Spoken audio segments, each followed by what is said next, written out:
सो fellow aspirants, welcome आप सभी का। कैसे हैं आप सब? Obviously you know why we are here. आपको पता तो है ही कि आंसर कीज आ गई एक के बाद एक धमाका हुआ भाई। पहले केवीएस का आया, फिर अभी केवीएस का डाउनलोड कर ही रहे थे तब तक हल्ला हो गया कि भाई ये एमआरएस भी आ गई। तो दोनों बैक टू बैक आ गई। मतलब इनका प्लान था भाई, इन्होंने बना के रखा था और ये जानबूझ के कर रहे थे कि भाई आराम से निकालेंगे। वो जो सोच के कर रहा हूँ आई डोंट नो, बट मतलब ये प्लानिंग के थ्रू हुआ है। तो पहले तो यार चलिए सीक्वेंस पे दो तीन बातें करनी थी, बात कर लेते हैं। एक तो रिजल्ट का, अभी देखो अभी भी, क्योंकि अभी आ गया है ना, तो अभी भी क्लैरिटी हो नहीं रही है यार कुछ, टू बी ऑनेस्ट। कि अब या तो पे रिजल्ट ऐसा हो सकता है कि 7-10 दिन में आ जाए, ऐसा बिल्कुल हो सकता है। और मुझे लग रहा है, पता नहीं क्योंकि एमआरएस की तो आई थिंक डिस्क्रिप्टिव भी चेक हो ही गई होगी। आई एम प्रीटी श्योर को एमआरएस का तो खास कर लग रहा है कि वो हो गई है इसकी डिस्क्रिप्टिव भी पूरी। केवीएस का नहीं कह सकते, मे बी केवीएस का भी बाकी हो। तो या तो ये करेंगे कि एमआरएस का हो सकता है 10 दिन में निकाल दें, और या तो फिर यही करें फिर से ये कि भैया वेट कर लें जब केवी का कंप्लीट हो जाएगा, दोनों का एक साथ फिर निकालें, ऐसे ही बैक टू बैक ऐसा कुछ कर दें। तो फिर उसमें हो सकता है मे बी थोड़ा टाइम लग जाए, कि मई तो समझ लो चला जाएगा पूरा, फिर हो सकता है जून में ही है फिर। टू बी ऑनेस्ट ये बस एक वही है, ऐसे किया जा रहा है कंजेक्चर, ये देखते हैं, कोई श्योरिटी तो इस पर नहीं है, कह नहीं सकते, बस एक गेस है, क्या होता है आई डोंट नो। हाँ तो एक और बात कर लेते हैं। हाँ लेट्स सी कट ऑफ। तो गाइस थोड़ा गेम हुआ है। ईएमआरएस की बात करते हैं पहले। ईएमआरएस में मैंने आपको बताया था कि मेरा जो स्कोर उस समय बन रहा था, जो मैंने चेक की थी बुक्स वगैरह काफ़ी एनसीईआरटी वगैरह से, मतलब मैं खगाल के काफ़ी चेक किया था मैंने, मैं कम उस पर रिलाई हुआ था यूट्यूब वगैरह से, क्योंकि 40 ही क्वेश्चन थे। तो वो मेरा एक एक्यूरेट बना है बिल्कुल। मतलब मैंने 40 अटेम्प्ट किए थे, 35 सही है मेरे, 5 गलत हैं, वही सेम टू सेम मेरा, ना घटा ना बढ़ा। 33.33 का स्कोर बन रहा है ईएमआरएस में, जो कि अच्छा है काफ़ी मेरे हिसाब से, वो बढ़िया है। बट केवी में गेम हो गया यार थोड़ा। केवी में मेरे अभी करंट आंसर की से 9 गलत हो गए बेसिकली। तो बेसिकली 51 करेक्ट, 9 रॉन्ग हो गए, तो मेरा 50 से कम हो गया ओवरऑल स्कोर। मैं उम्मीद कर रहा था एटलीस्ट 51 कुछ ऐसा बनेगा, लेकिन नहीं, गड़बड़ हो गई है। तो मेरा फाइनल स्कोर केवी में बन रहा है 48.75। ठीक तो ये भी है, क्योंकि गिरे तो काफ़ी लोगों के मार्क्स हैं, तो बहुत ज़्यादा डिफरेंस नहीं क्रिएट होगा मेरिट में इसकी वजह से, क्योंकि जो आपके बराबर के थे ऑलमोस्ट सबके या तो गिरे ही होंगे, और बहुत रेयर ये कि किसी का बढ़ा होगा। अब होगा भी बढ़ा तो बहुत ज़्यादा फर्क नहीं आएगा उससे, क्योंकि अभी डिस्क्रिप्टिव भी तो है, और वैसे भी आपको पास ही करना है। टीयर 3 भी है बाकी उसमें, तो चलो उसमें तो एक चांस है। तो ये तो मेरा स्कोर हो गया। रिपीट कर देता हूँ कि भाई हाँ, केवी में 48.75 एंड ईएमआरएस में 33.33। डिस्क्रिप्टिव का कुछ नहीं कह सकते, हालांकि मेरे डिस्क्रिप्टिव गए काफ़ी अच्छे हैं दोनों के दोनों ही, तो मतलब ठीक फील हो रहा है मुझे उसमें।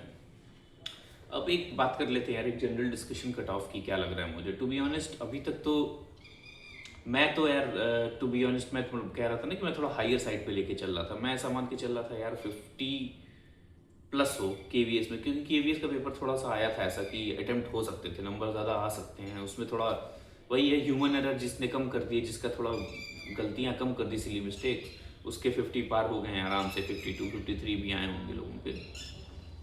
तो अब ये गेम है कि, लेकिन मोस्टली जो मैं देख रहा हूँ, जो रेंज मुझे समझ में आ रही है, ओबीसी वगैरह और ईडब्ल्यूएस यूआर, इन तीन की तो खासकर मैं देख रहा हूँ 45 प्लस तो यार ही सेफ है आपका। अगर आप 45 प्लस हैं तो आप काफ़ी हद तक सेफ लग रहा है मुझे। पहले मैं 50 सोच रहा था, बट मैं अब थोड़ा नीचे आऊँगा।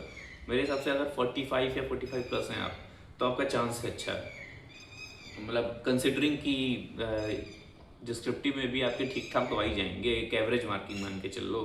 क्योंकि अगर वो एवरेज सी मार्किंग होती है, जैसे मान लो 40 में से 20 मान लेते हैं, तो 20 ऑलमोस्ट सबके ही आ जाएंगे जिसने कंप्लीट किया पेपर एंड कुछ भी उलझुल नहीं लिखा है। अगर नहीं लिखा होगा, उनके 45 प्लस आ रहे हैं, ऐसा नहीं है कि वो कुछ भी लिख के आए होंगे, ठीक ठाक उनको नॉलेज होगी।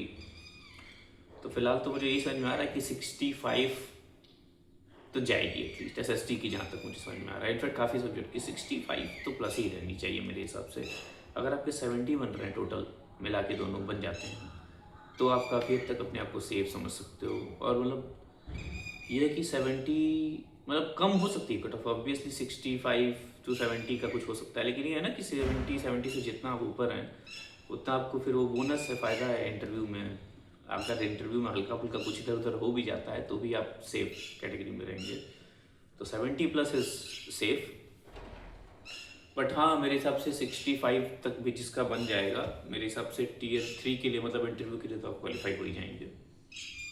वही है जितना मैं देख पा रहा हूँ, ये सब मैं बता पा रहा हूँ जितना मैंने कमेंट्स पढ़े। ऑलमोस्ट जितने बड़े चैनल हैं यूट्यूब के, सबके टेलीग्राम ग्रुप्स और सब पे जो मैं देख रहा हूँ लोगों के मार्क्स, उस हिसाब से मैं ये बात बता रहा हूँ। और ये जनरल लगभग ऐसा ही कुछ ऑलमोस्ट हर सब्जेक्ट के लिए है। कुछ 5 नंबर का फ़र्क बना लीजिए कि जैसे 65 to 70 है, कुछ सब्जेक्ट्स में जैसे इंग्लिश हो गए, मैथ, साइंस में थोड़ा हाई जा सकता है। मे बी वो 70 to 75 वाला उसमें गेम हो, क्योंकि पहले भी आप देख रहे हैं Tier 1 में भी कट ऑफ का इशू था।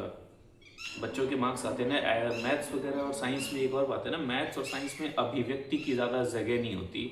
अगर आपने आंसर ले आए हैं और आपके स्टेप सही हैं, जो कि उस लेवल पर होते हैं लोगों के, तो उसमें मार्क्स कटने का चांस कम होता है।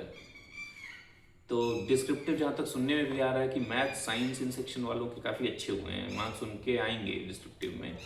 तो ऑब्जेक्टिव का जो ये मार्क्स है ना, ये थोड़ा इसमें ज़्यादा फैक्टर होगा। मैथ साइंस जैसे सब्जेक्ट में ऑब्जेक्टिव का रोल ज़्यादा होने वाला है मेरे हिसाब से, क्योंकि उसमें वही है ना, अगर इसमें आपने अच्छे बना लिए, लक से ही थोड़ा 2-3 सही हो गया एक्स्ट्रा, वो बहुत बड़ा गेम कर सकता है डिस्क्रिप्टिव और सब कुछ मिल के।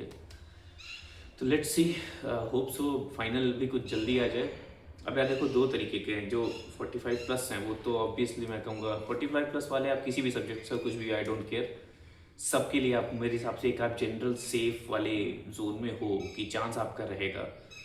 ऑब्जेक्टिव की बात कर रहा हूँ। और EMRS में तो मैं कहता हूँ 25+ जो है, हाँ EMRS में तो गारंटी, EMRS में तो 25+ भी अगर आप हैं 40 में से, मतलब प्रेफरेबली 26-27 ऐसा कुछ हो, 27-28 मतलब क्लोज टू 30 हो तो और बेटर है। लेकिन EMRS का पेपर और टफ था, डिफिकल्ट ज़्यादा था।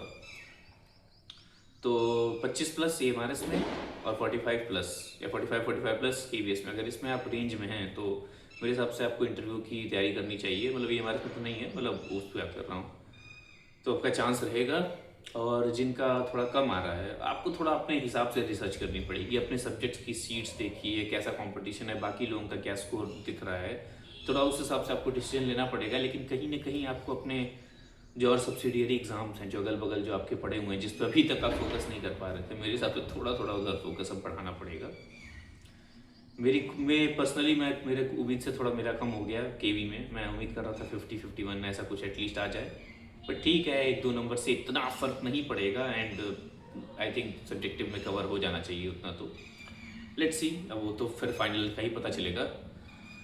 अभी तो लेट्स सी, हाँ वही इंटरव्यू की तैयारी में मैं सोच रहा हूँ लग जाऊँ। मैं भी अब लग जाने की कोशिश करूँगा, ताकि फोकस अब फोकस करना ईजी होगा थोड़ा। तो बस दैट्स इट।